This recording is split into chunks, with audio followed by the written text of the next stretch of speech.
If this is too much for you, if you can't handle the truth, if you're thinking, oh, it's just one note, Morning Joe, it's just one. Yeah, guess what? A fire department has one focus when there's like a 4-alarm fire, all right?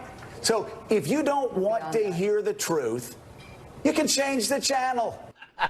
Change the channel. That's the smartest thing they've said.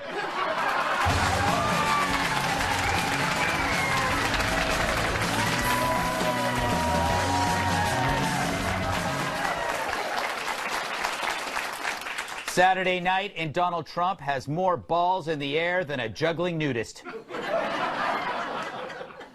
He's got North Korea, the midterms, MS-13. Speaking of those fine chaps, let's begin with a quiz. An MS-13 thug just got sentenced to 40 years in jail for crimes involving a murder of a teenager. Quick question, what was his gang nickname? Animal. Animal. Animal? Animal. Animal. Imagine that. It wasn't Fluffy. Cuddles or Captain Snugglepuss. And you wonder why Trump's numbers keep rising like Chris Matthews' blood pressure. Because he's right. He's targeting animals, and they're parsing words. So imagine that your house is on fire, and your neighbor calls the police because you were yelling fire too loud. That's the media when it comes to MS-13. Now check out the response to Trump pulling out of the North Korea summit. A surprise cancellation of a planned summit with Kim Jong-un. There's a stunning turnaround today. President Trump canceled the June 12th summit with North Korea's Kim Jong-un. That is pretty stunning, isn't it? Well, if you're shocked by that, then you're probably shocked every day by your own feet. Oh my God, where did these come from? Fact is, this occurs in negotiations, and all Trump does is negotiate. I'm sure at his own funeral, he tried to cut a deal with the gravedigger. Of course, the media can only see the bad in Trump, and with North Korea, it comes in two flavors: mock Trump for staying in, mock Trump for pulling out. They're bi-Trumpial. They want it both ways. No wonder America rates the press only slightly higher than gout. But media anger is derived from a delusion that they can't shake. Trump is evil and or stupid, but never ever right. This delusion's getting worse. If only we had a delusion stripper. A single-page letter with worldwide implications. The meeting is canceled. President Trump scuttling his much-anticipated summit with North Korea's Kim Jong-un. This whole thing is headed for disaster. Donald Trump won't stop until he destroys the whole country. You sure? Maybe it's not as bad as you always think. Of course I'm sure. That's what they said about Hitler. This president is worse than MS-13. Dude, seriously, you're not living in reality. You need the delusion stripper. What's that? Come on, follow me. It's actually a very serious situation. Hit him, fellas. This president is authoritarian. He doesn't have any reason to fight, and I can't even believe me as our president. You've just been hit by the delusion stripper. Feel any different now? No! He has been president for over a year. How about now? So cold! What is that thing? The delusion stripper is a retrofitted garden hose that uses laser technology to hit you directly in the face. You'll be so stunned by the precisely calibrated 33-degree water, your delusions about the president will be gradually stripped away. Working yet? I can't feel my face. That's the hypothermia setting in. But how do you feel about Mr. Trump? You mean the president who stood up to Iran and North Korea? Thanks, delusion stripper.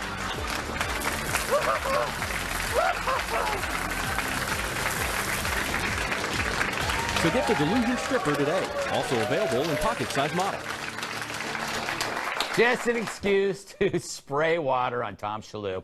So this summit snag, should that bother you? No, because it's Trump. And he isn't these guys. See, Trump knows when to leave the table. Obama, Hillary, Kerry, they can't even find the table. Which is weird, since Kerry is made from a table. Besides, he's a wooden fellow. Delayed clapping. And North Korea already wants back in, but the media is still obsessed with collusion while dismissing the other story that at least one dude was paid tons of money to spy on the Trump campaign. It's great watching the media spin this. First they say, there's no spying. But if there was spying, then it's good spying. It's like a spy hug. But it's definitely not spying, which is why we can't tell you the name of the not spy. So please don't blow his cover because he's not spying. Here's a handy video to help you follow the media's take on all of this.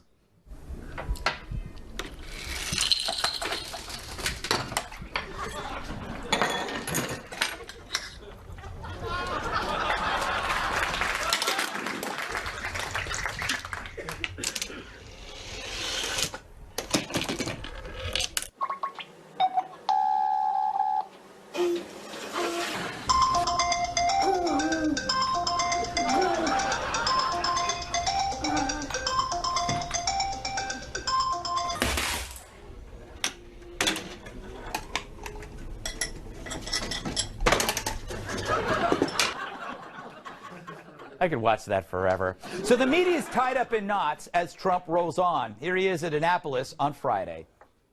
We are respected again, I can tell you that. We are respected again. The best way to prevent war is to be fully prepared for war. We are witnessing the great reawakening of the American spirit and of American might.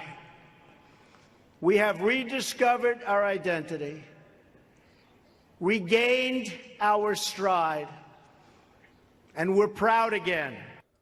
So did you hear that? That's Trump not just speaking to us, but to the world. Trump speaks the language everyone, including our enemies, understands. How do you know this? Because it pisses off the very people who can't do it, meaning the media. Trump says America first. The Brits get it. Russia gets it. China gets it. Everyone but CNN gets it. The message, America is no longer the world's welcome mat for them to wipe their shoes on. If you say walk softly and carry a big stick, to do that, you got to show the stick now and then. And so Trump has hijacked the bullhorn. Before, it was always Hollywood that transmitted our values to the world. It said we were guilty oppressors. Not anymore. America's got a new spokesman. So it's no longer, hi, we're America, and we're sorry. It's, hi, we're America, deal with it.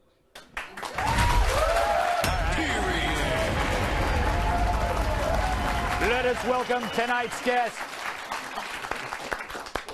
He got bin Laden to really open up. Former Navy SEAL Rob O'Neill. He's so sharp, his thoughts come with warning labels. Writer and comedian Kris Freed. Yay. She puts the cat in Cat Lady. National Review reporter Katherine Timpf. One cat. His favorite dessert is baked Alaska. Literally, the entire state baked. Former WWE superstar, mass sidekick Tyrus. All right. Rob. Yes. Was Trump wrong to call up the meeting with Kim Jong-un? Absolutely not. He should have done exactly that because he knows how to negotiate from a position of strength, and that's what you do. I mean, he even got them to blow up their nuclear arsenal, and then he pulled out, which is awesome, I think. I mean, it's not his first... This is not the first deal he's made. He wrote a bestseller called Art of the Deal, not Art of Benghazi. So he actually, you know, Yes. That was kind of a thing that happened in Libya a while back. No, but it's perfect. I mean, and he showed right away that he has the power. He can pull out. Kim Jong-un really wants back, and I'd be willing to bet that high-level government officials probably looking at the business end of like an anti-aircraft gun at this point. Kim Jong-un is not happy with him, and Kim Jong-un wants it just because he likes the being famous. Yeah. He's now on the world stage, and a lot of people don't like that. But the fact is, sometimes you got to bring people onto the stage in order to change them, I believe. I don't know. And there's a lot more to it, but just simply backing away one time, the liberal media was all over it. It's going to be fail. And they would rather not have world peace than have Trump succeed. Yeah. But him pulling out, it's like, just take a wrap off. This is how negotiation works. This is how real negotiation works. That's true. Kris, it seems like the media has never bought a car, you know? Sweet question. Moving on to Kat. I was still thinking about the delusion stripper, which I really enjoyed, but I always thought the delusion stripper was Stormy Daniels for a while, or nice. the lawyer who gives delusions to strippers. I don't know. Nice play on words, my friend Kris. I don't know. I just feel like we should just feel lucky that Trump doesn't use MS-13 as the nickname for MSNBC. I don't know how has he not slipped that yet? That is so how true. How has he not done that and gone on like a whole spiel and gotten in trouble? I don't know. But you just gave him an idea because he does watch, believe it or not. Yeah. Well, my main thought was on the animal stuff. They got to pick their arguments, and they don't. And this was a stupid one. And now it's like at the point where, in the midterms, pretty much like every Democratic candidate ad is going to be like the Sarah McLachlan song over like MS-13, like hurt victims, and it's like, in the arms of an angel. we need to help these animals, Yeah, no, it would be like, and you'd have to adopt one. Adopt an MS-13 gang member. Adopt an MS-13, yeah. Yeah, it's like $40 a month. Yeah, they're all bleeding and barbed wire and trying to get over Trump's wall or whatever. Really hard to socialize. Yeah. All right, Kat, address anything you want from my marvelous monologue. Okay. I think it's really must be great to be one of these just super anti-Trump people, because you don't actually have to do any thinking at all before you decide which side of something you're on. Whatever side Trump is on, you're on the opposite side, even if the opposite side is a bunch of people who rip other people's bodies apart limb for limb. Yeah. You don't have to even think about it at all, because if you were thinking, you might think, oh, I don't really like Donald Trump, but at least he doesn't rip people's limbs off, so that's a little better. Are we sure? I believe that anybody's brain, actual brain, would lead them to that conclusion, which can only lead me to believe that brains aren't being used at all in this situation. It's true. It's actually irrationally based decisions, all emotion derived. All right, Tyrus, do you think this deal with North Korea will eventually be done? Yeah, I think it's already being done. Yeah. I think there's... I'm in entertainment, you kind of are. There's nothing worse than being brought in the main stage and then going, you know what, we're not going to do it tonight, I'm sorry. And that's basically what he did. They threw a little, we're not going to go if we don't get this. He's like, okay. Wait, no. Like, I do that to my kids all the time. I don't want, okay, go to bed. And that's basically what he did. And that's just one-on-one being the big boy in the room. We have what they want. They're starving. Yeah. The sanctions hurt. No one's willing to cross us to help them. Smuggling in a little ship full of squid every 6 months from China is not really getting it done. Yeah. So they really need to have this meeting with us. And the sad thing is, and to his point where people just jump on one side or the other, I think I'd like to see what happened right now if Trump came out and gave a speech just bashing Weinstein right now.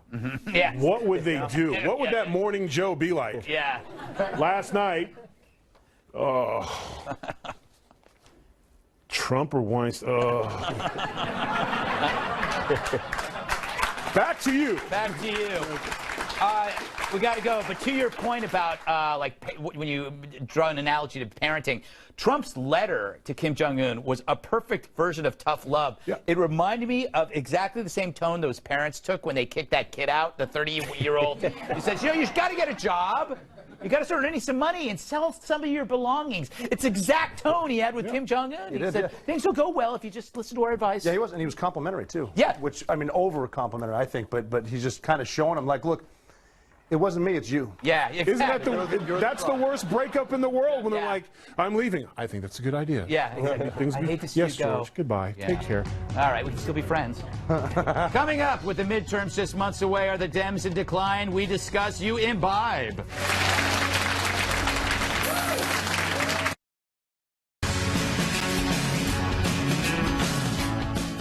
Like a 5-gallon tub of ice cream in Michael Moore's bed. It doesn't even need a punchline. The Democrats' midterm lead is disappearing fast. It works. You got 2 applause lines. All right. The Real Clear Politics average of polls shows that Dems have lost more than a third of its lead over Republicans in the last 2 months. And in that same time frame, Trump's popularity is rising in places where Dems thought they'd have a chance, like Orange County, California. There are 4 tight congressional races there, but Trump's approval rating grew 10 points in the last couple of months. They don't call it orange for nothing. Yeah, kind of obvious. So why the upticks? Well, a lot of companies gave bonuses to their employees after Trump's tax cuts, like the small business owner who reminded Nancy Pelosi at a town hall that she called the bonuses crumbs. It certainly was not crumbs to them. My question is, what can you add to this legislation that would also contribute to the growth of jobs and wages in our country? It's only a small percentage of businesses shared their tax advantage with their employees. So let us thank John for that. Applauding her own comment. She'll never live down that crumbs line. It's like me and that incident at Walmart. Technically, I was wearing pants. So my advice to Dems, keep not having solutions. And also have this person campaign for everyone. Now, having said all this, why aren't I 50 points ahead, you might ask? Can't get enough of that. All right. Kris, what are your thoughts on the Democratic chances? Is a blue wave turning into a blue grave? Well, my immediate thoughts were I liked that guy's energy who asked that question. He was building up all day, you know, like with his family, like, I'm going to say crumbs. I'm totally going to say it. What's she going to do? Like, and then he was just like, when he said crumbs, like very, and you know, I was waiting for him to just be like, nailed it, like under his breath or something. But I don't know. You don't notice it in like, because I always listen to polls and stuff. You don't notice whenever Trump support is up or down. People are pretty much the same. But then every now and then there's like a little trinket of, you know, a friend is not as mean and they're willing to be. It's like the new coming out. It's coming out as a Trump supporter. No, it's true. It's like the new thing. Yeah. And parents now, like, you know, conservative parents are talking to their kids and they're like, we love you no matter what, but we looked at your internet history, you're searching for a particular red hat. I don't know if you would like to talk about something. It's so true. You're actually seeing some celebrities kind of like putting their toe in the water, saying you got to maybe give the guy a chance. It's exactly like coming out for a Hollywood actor. You know, not that I would know, Tyrus. Can the Republicans still screw this up? Wait a minute, why the hell are you talking to me about coming out? You can't be any more out in the open. I scream breeding. What are you talking about? What, can the Republicans mess this up? No, they don't have to. Yeah. Here's statistically, typically when there's a change in the presidency, usually the midterms, it usually goes the other way. Yeah. It tends to be a balance. There's usually either a Democratic House or Senate and a Republican president or a Democratic president. House is usually one off, but they've botched this up going all the way back to Obama. Like I said, Obama won in spite of the Democratic Party. Yeah. And they're in such shambles. They have nothing they're running on other than we don't like that guy. Right. That's not something you can really vote for. That's a good point, though, about Obama, was that they relied so much on Obama that they didn't fix their party. Yeah, and their party now, polls don't mean anything. We learned that. I mean, literally, polls mean absolutely nothing. Like, if you follow the polls, Hillary won in a landslide. That didn't happen. So polls are misleading. The big lead was never a big lead. Yeah. I just think that most Trump supporters and most Republicans, independents that went that way, were living their lives and partying and not answering their phone to say, oh, I'm definitely voting Democrat, because those are the people that want to be heard right now, the ones who lost. And I just don't think I don't hear any format. I don't hear no solutions, no ideas. Just, I don't like him. Yeah. Sometimes that can work, Rob, but I don't think I think the Americans are getting used to the idea of President Trump. So when they hear the negativity, they actually see it as the negative person's flaw, not Trump's. It's like, why can't you lighten up? Well, that's the issue, too. I'm fortunate. I travel around the country and I speak to thousands of people personally a week. Yeah. And what they're saying is they're tired of this impeach talk. People, they're tired of the negativity. They want America to work together, and the media is not going to tell you that. And a lot of the polls are the same. But, you know, like I said, I sat on this couch before and had one of the people say there's no way Donald Trump will get elected because the polls say this. And that's nonsense. Then, like Nancy Pelosi, she's up there saying, applauding her own comment, saying, well, this doesn't work for most, you know, you're one of the few. She's never run a business. She's been a politician forever. She runs the 12th congressional district in San Francisco. You ever been there, see how good a job she's done? Yeah, it's like, it smells like the stuff coming out of her mouth. Because of the homeless problem is so bad. You know, 542 companies, private businesses gave bonuses, pay raises, just new benefits based on the tax cuts. And all she's been able to say is, well, if we get the House, we're going to impeach and raise your taxes. I might be eating crazy sandwiches or something, but like, how would you vote for these people? Yes, the idea of crazy sandwiches sounds like fun. It does. So, Kat, shouldn't, like, if you're running, what would you do? Like, wouldn't you, would you steal a page from Trump, or would you? What would you do? Well, in my opinion, the Democrats are not ready for leadership any more than someone who's still getting over an ex is ready for a new relationship. Nice. They're still in the phase where they can't talk about anything else except for the person who broke their heart, being Donald Trump. And that's not going to attract voters any more than it would attract a new partner. Basically, the Democrats are like that drunk girl on a first date that just keeps babbling on about her ex-boyfriend and how he was such a jerk. And she doesn't understand why she doesn't get a call back the next day.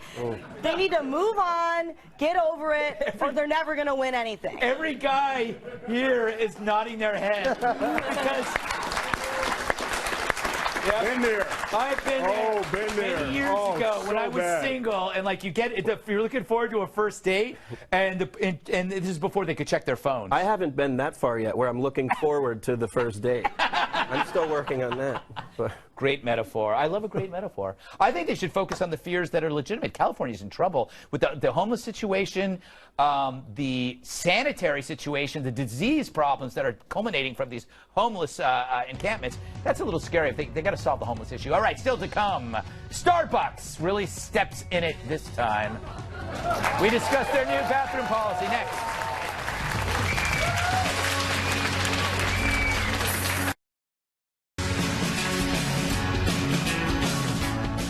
You can use their John and never move on. New Starbucks policy is their PR response to that recent fiasco when two black men were arrested at one cafe in Philly. They were just there for a business meeting and didn't buy anything. But now you can stay as long as you want and use the John all you want without buying a thing. There are some ground rules. No drugs or alcohol is allowed, and absolutely no napping. That means you, Bruce.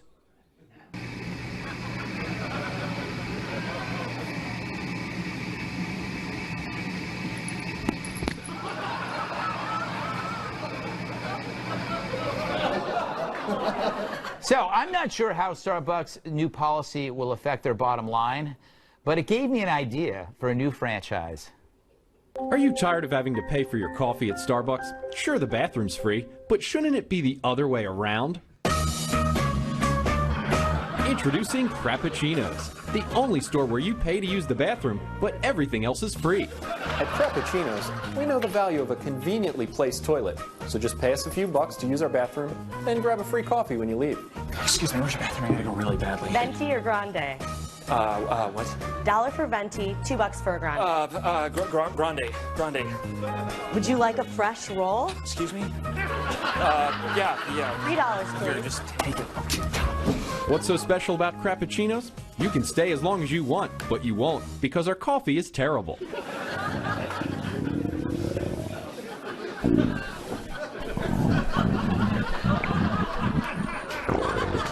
And the best part, you can't leave the bathroom until you pay an exit fee of $28. Now that's just good business. Crappuccinos, we're like a better Starbucks. Taking that to Shark Tank. Taking that. All right. Kat, a business exists to make money. You're a libertarian. Explain why this is bad business. Well, a lot of people are worried about homeless people setting up shop in the stores. Yeah. But I'm more worried about something which is far more disruptive than that, and that is teens. Yeah. The teens are always looking for free places to hang out, and they used to have to go to the mall and walk around, but now they finally have a place where they can sit down. Right. So Starbucks are just going to be crowded with all these teens. They're going to be loud. They're going to be rambunctious. They're going to be talking about Justin Bieber. All the tables are going to be all full of them spinning their little fidget spinners. Oh, You're not going to be able to get into the free bathroom because they're all going to be in there taking selfies. Yes, it's terrible. It's going to be full of teens. But honestly, I don't know what business would ever think it's a good idea to take business away from itself. Yeah. Which is exactly what it did here. But it's because they're focusing on political correctness over logic. And when you do that, this is what happens. Stupid things happen. Stupid things happen. All right. Tyrus. The thing I don't like about this is that executives make these decisions, human resource officials, they make these decisions, but it's the employees that bear the brunt of the consequences. They're going to turn their employees into social workers and security guards, and then if something goes bad, there's going to be somebody filming it, and even even if somebody is upset about a homeless person, they're not going to say it because they don't want to end up on the internet. Okay. So my point is, it's not fair to the baristas. It's not. Okay, first of all, this doesn't even solve the initial problem. The problem was one bad employee handled a situation terribly. Yeah. So he was disciplined and known, hey, maybe you shouldn't do this. But instead of doing that, the CEO was like, look, I'm not racist. I'm so not racist. You know how racist I'm?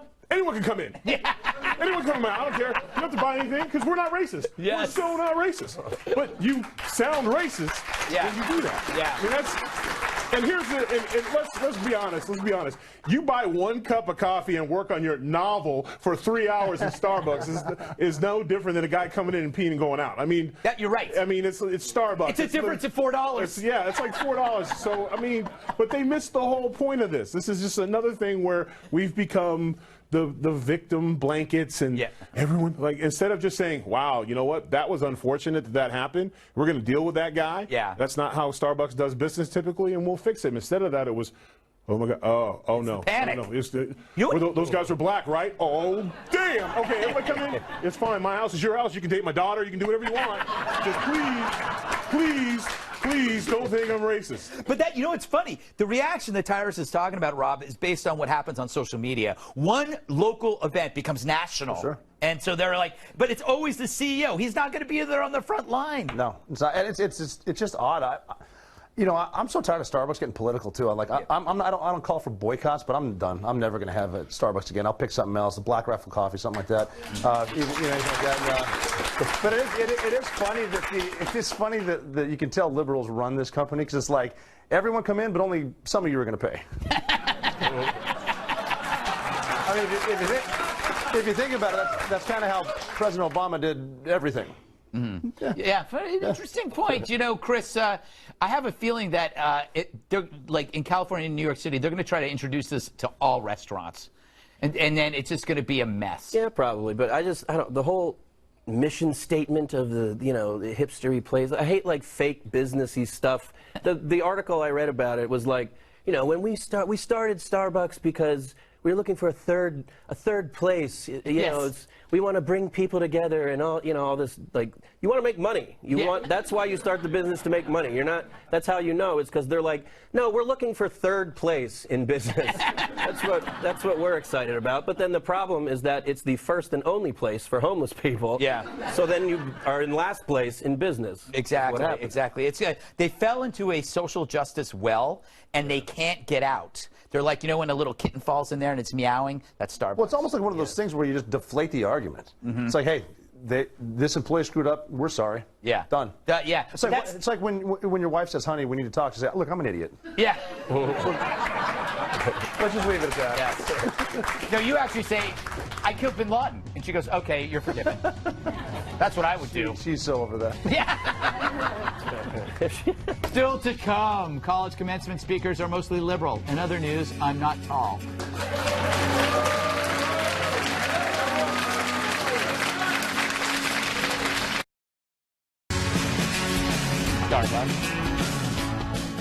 Is a conservative speech out of reach? Campus Reform reports that in 2018, liberal commencement speakers outnumber conservatives 4-1. That ratio is even more lopsided at the Ivy League level, where not a single righty was invited to speak for the third year in a row. But I get it. It can be hard to find a conservative, especially a heroic one with powerful experience in our turbulent and complicated world. Or an articulate conservative who's young enough to identify with the recent grads. I am. Or someone with conservative ideas who can also do 200 push-ups. I sense a theme here. So is this a problem that college grads only hear one kind of opinion from one kind of source? We asked a lamb to comment. Yeah! I'm glad I didn't see that early in the rehearsal, because that made my day. All right, Tyrus, if you were asked to do a commencement speech, would you do it, and what would you say? Oh, yeah, I'd do it, and I'd be like, re-enroll, stay in school. Don't come out unless you're ready to work. I think that's the reason why when conservatives or bottom line guys, liberals talk about dreams and pretty moments and the world is your treasure chest, and it's not. It's a bear trap, and it's not. And nobody I guess they don't really want to hear that, but that would be mine. It'd be like, you get to work, you got to do your thing, and they don't want to hear that. They want to hear, the nice things and the cushy things that their counselors told them about their safe places and stuff like that. Nobody wants to hear the real anymore. That's why, although any one of those guys up there, I'm sure would be a great open. For some other guys. But I think just because this is the climate right now, and college campuses have become very liberal, they begin, and to the point where they're not going to invite the enemy in. Yeah. What if you learned something? What if you gave them some real information? Like you actually have to pay your bills, kids, and you gotta. So they just don't want to hear those things. So I think that's why there's probably more. And let's be honest, there's more liberals out of political jobs right now, so they're more available to make speeches. That's true. Keeps them busy.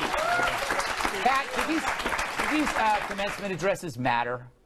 No, because you're supposed to be hungover the day of your college graduation, and you're not listening anyway. Yeah. I just thought it was interesting that both Hillary Clinton and Al Gore gave commencement speeches. What were those speeches about? How to lose and then be delusional about it? I don't understand. Let's bring a bunch of losers to give commencement speeches. Let's bring the Cleveland Browns in there. They can talk to the kids and teach them how to lose. But yeah, this isn't new, obviously. Yeah. It's every year the liberal speakers outnumber conservative speakers, and it really is a sad thing because there are conservatives that actually do know things. Yeah, well, who would you like to hear? And besides, me. I was going to say me. Oh. Yeah. I think I'd do a great job. You probably would. Yeah. All right, Kris, do you like commencement addresses? Do you remember yours? No. No. Exactly. No, the only thing I remember about is my brother had Felicia Rashad as pre Cosby stuff, so there weren't any interesting questions. No, there wasn't, I'm sure. I don't know. What he did it in Maryland, right? Yeah. Which is ironic because I believe 11 years ago he stated that would be underwater at some point. So I don't know why he was looking for bookings in a with all the melting going on. Yeah, that is so. Hillary with the hat. The thing that bothers me with that is that she's just horrible at delivering comedy. I just hate when it's not even really a joke. Like the joke to her is just like, I'm referencing something we're talking about. Like Yeah, that's what she held up. She put on the Russian hat. Yeah. She should have just put on the Russian hat, but instead she goes, "This is a Russian hat. It's Russian." And not one person was like, "How much uranium did that cost?" My opinion on commencement addresses is that the advice they give is terrible. They always tell you, be yourself, which is stupid because at that age you're probably a jerk. You don't really become a good person until you're about 28. Before that, you're kind of a jerk. I know I was. And then follow your dreams. What if your dreams are stupid? Like, follow your dreams is why everybody in New York is an unemployed actor. It's terrible. Yeah, and that was my point. Yeah. All right. Gotta go. Can I also say, is that not cultural appropriation when you're putting on stuff and yes, she walks out there in the Chinese prom dress? Yes. That'd be cool. All right. That's for a segment for another time. Still to come, why is today's music so depressing? 3 words. Wham broke up.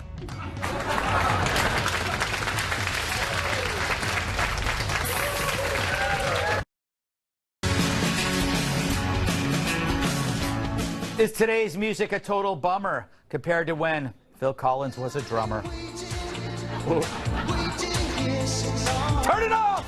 Researchers at the University of California, Irvine, have found that today's pop music is more depressing than it was 30 years ago. Specifically, 20% more depressing.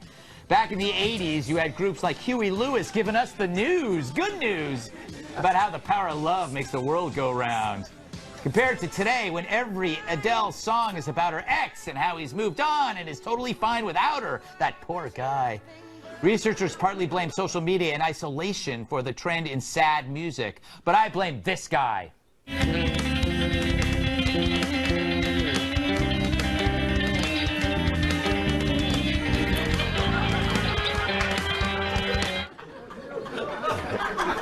Oh, God, I love that. All right, Rob. Yes. Why do you think music has become more depressing? I just saw the stats, though, and they're saying that music is 20% more depressing than it was 30 years ago. But it's kind of weird for me because life is 30% more depressing than it was 20 years ago. So I don't know. It's a lot of things. That people are writing about their exes and all that stuff. That's all this. Like even Taylor Swift, everything she writes is a hits about an ex that did her bad. I mean, almost to a point where she should write a song called "Maybe I'm the Problem."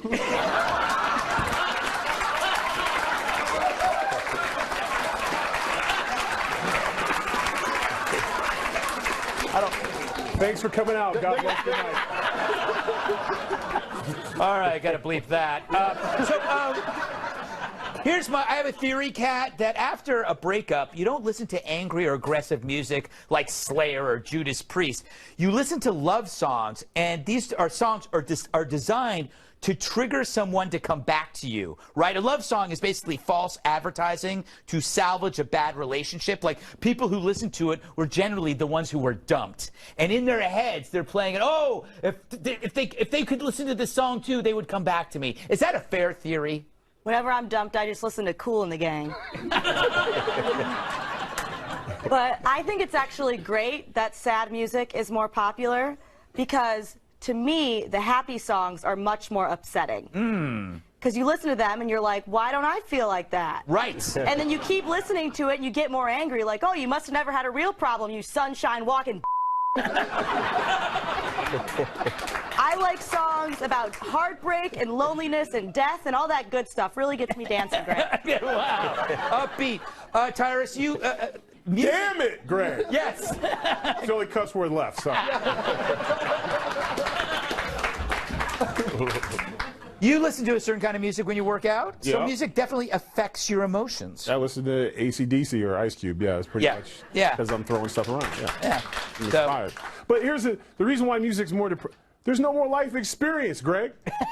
You used to be, if you got your heart broke, you could play Lionel Richie because he got his heart broke or he was thrown out and he wrote a song about it. Yeah. And he sang about it and you understood it. Now they don't do that. They just write songs about things that could be, that make you feel sad. Like, I don't really believe Adele had that many boyfriends. Kris,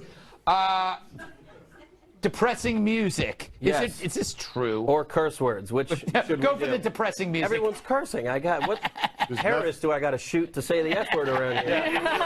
Bin Laden. It's so fun. I got to say something gross before I start my thing. Nancy Pelosi.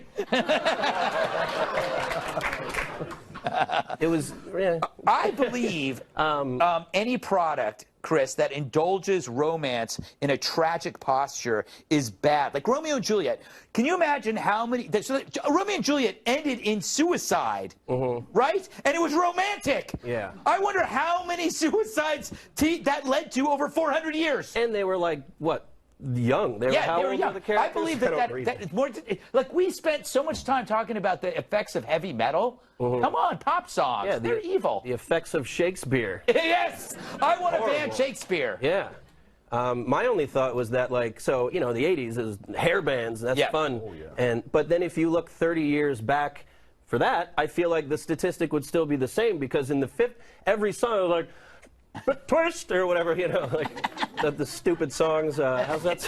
No, they would sing about dancing. Yeah, everything was just super fun and that's the only thing you could do. Then you could talk about drugs and sex and everything came later. And now it's just like, what do we really care about? You know, we hating ourselves and suicide. And that's an interesting thing. There is a progression because in the 50s it was like at the hop, do the twist, a whole lot of shaking going on, all these kind of like happy do stuff. And then you got to the hair bands, which was just like find the youngest groupie, you know, on Sunset Boulevard. Nothing but a good time. Yeah. And then now we're just like... I stare at my Facebook and write songs about why no one likes me. Well, there you go. Yeah. And sell millions. Don't go anywhere. More stuff coming your way.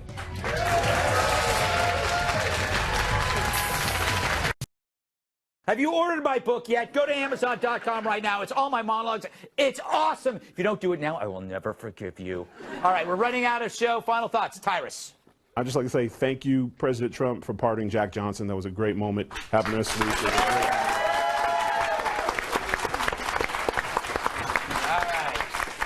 Thanks to Rob O'Neill. Always special. Kris Free. Kat.